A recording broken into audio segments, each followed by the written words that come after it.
Hello and welcome to another episode of Dubai Interviews. Do you know that sometimes big ideas can come to you in your dream? You don't believe that? Actually you should, because today we are going to talk to such a person. He had such a dream. His name is Asam Khan and he is Chief Operating Officer of a company called Exponent.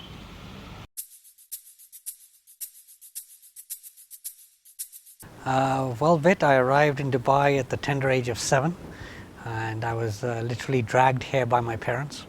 My father having completed his medical education in the UK, he got his first job posting out here in Dubai as a consultant ophthalmologist for one of the local hospitals. And so we came here in 1977, October 1st. I remember it vividly, arriving in Dubai from Sheffield. So it was a very different place for me.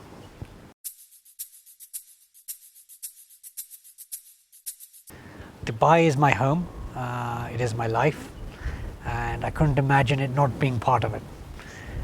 It was quite fortuitous how we came about to come here, but I just can't imagine it ever turning out better than this.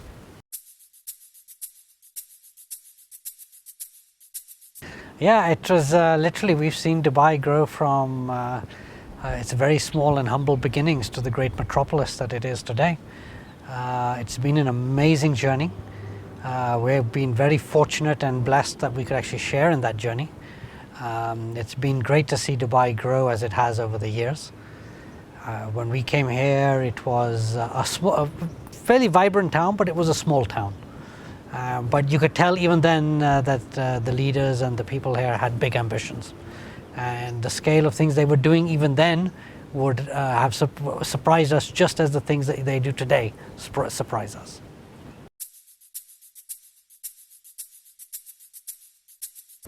Currently I'm Chief Operating Officer for a company called Exponent Technology Services. I'm also a part owner in that company. We actually specialize in asset management and asset tracking solutions, and we look for very innovative ways to use current technology, systems, tools, procedures to help companies manage what's important to them. My background is actually applied in nuclear physics. I have my bachelor's and master's in those fields.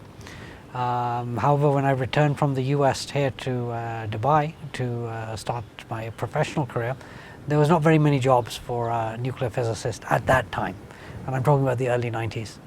So I did the next best thing and I went into banking, and I learned a lot of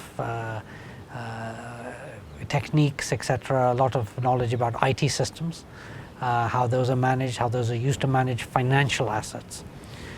Then I had a brief excursion to Kuwait, where I joined a very large logistics firm, and I was introduced into the broader field of basically general asset management. And now we're talking physical assets as opposed to financial ones. And that is where I got to get a much better understanding of how asset management is really critical to many companies in how they progress and how they perceive themselves. So from that place, I got a very thorough, rigorous grounding in technology such as RFID, barcoding, etc. And so that's what brings me now back today. When I returned from Kuwait, I returned to start my possible future career as an airline pilot. I joined a cadet program with a local airline here. Unfortunately, I couldn't complete my training because of a back accident. And then having to find something to do, I decided to set up my own company and bring in all my skills from my academia, from my previous banking experience, and from my logistics experience. And you'll be quite surprised to see, even from my aircraft training experience, that was all brought to bear in this new company that we set up.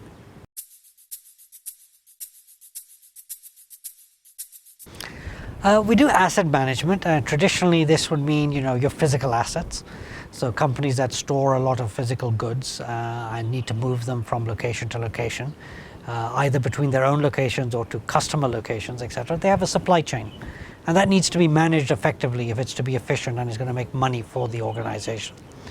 So we basically concentrated in that area, helping companies re-engineer processes, introduce new technologies that would basically help them manage their assets better. One particular client of ours, a very large steel trader, was struggling to maintain very large quantities of assets because business was on the upswing, and he couldn't really manage the flow of assets that were coming into his yard between what's coming in and going out. It was very easy to lose track of what was actually there. And more importantly, when he needed a particular item, he couldn't locate it. So we were tasked with basically finding a possible solution for him. This is where, it was a real struggle.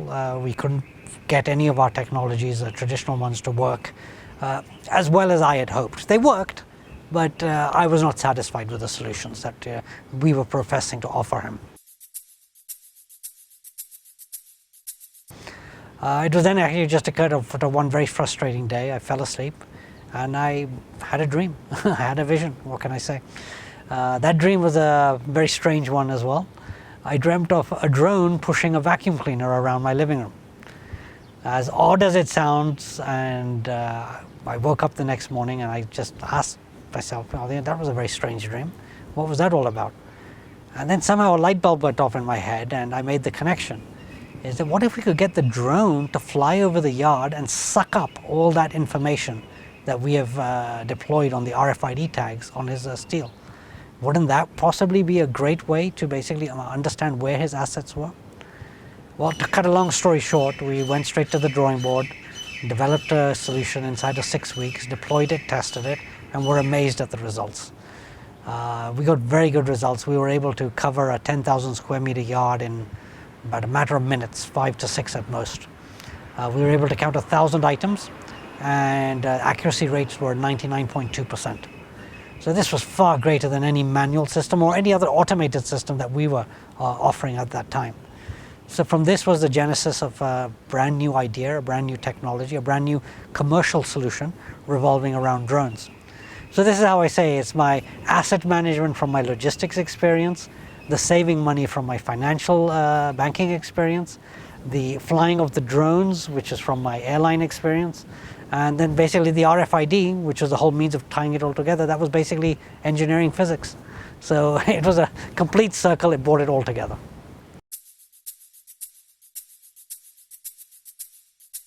Oh, don't get me started, Vin. We can go on for hours on this subject.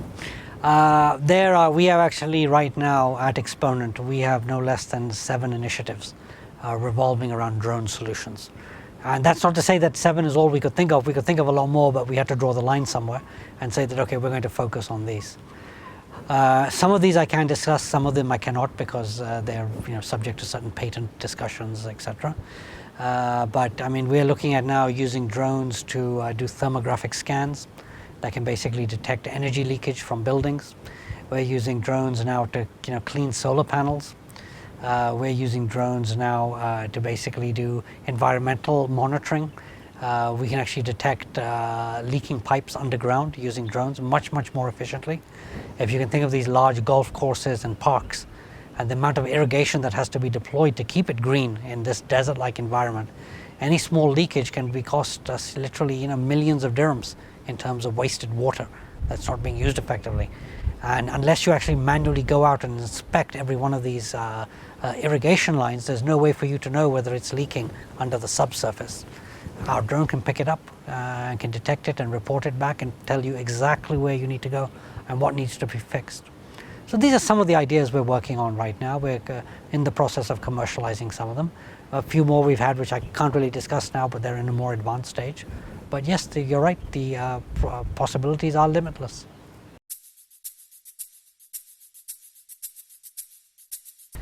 My personal opinion is, this might go against the grain, but I strongly feel you've got to have fun what you're doing.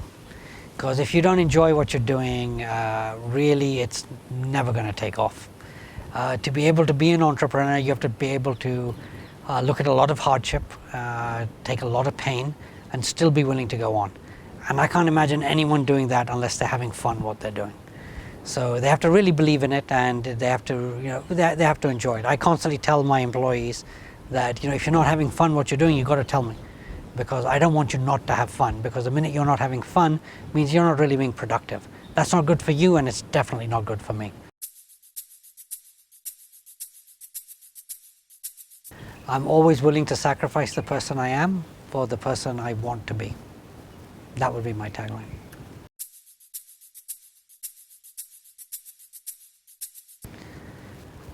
I would really like my kids to be basically self-motivated.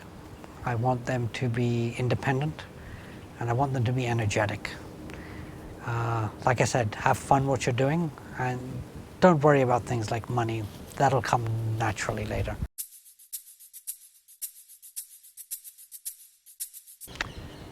I believe it holds for me what I deserve. Nothing more, nothing less.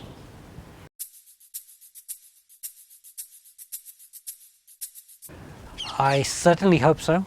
I couldn't imagine it not being so. But having said that, life being what it is, you can never predict where it will take you.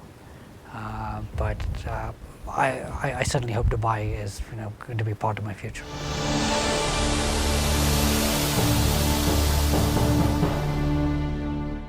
And that's the end of today's episode of Dubai Interviews. I hope you enjoyed it. Please share these interviews with your friends and colleagues. And if you have some interesting candidate in your surroundings, please do get in touch with us. Thank you for watching, and see you next time.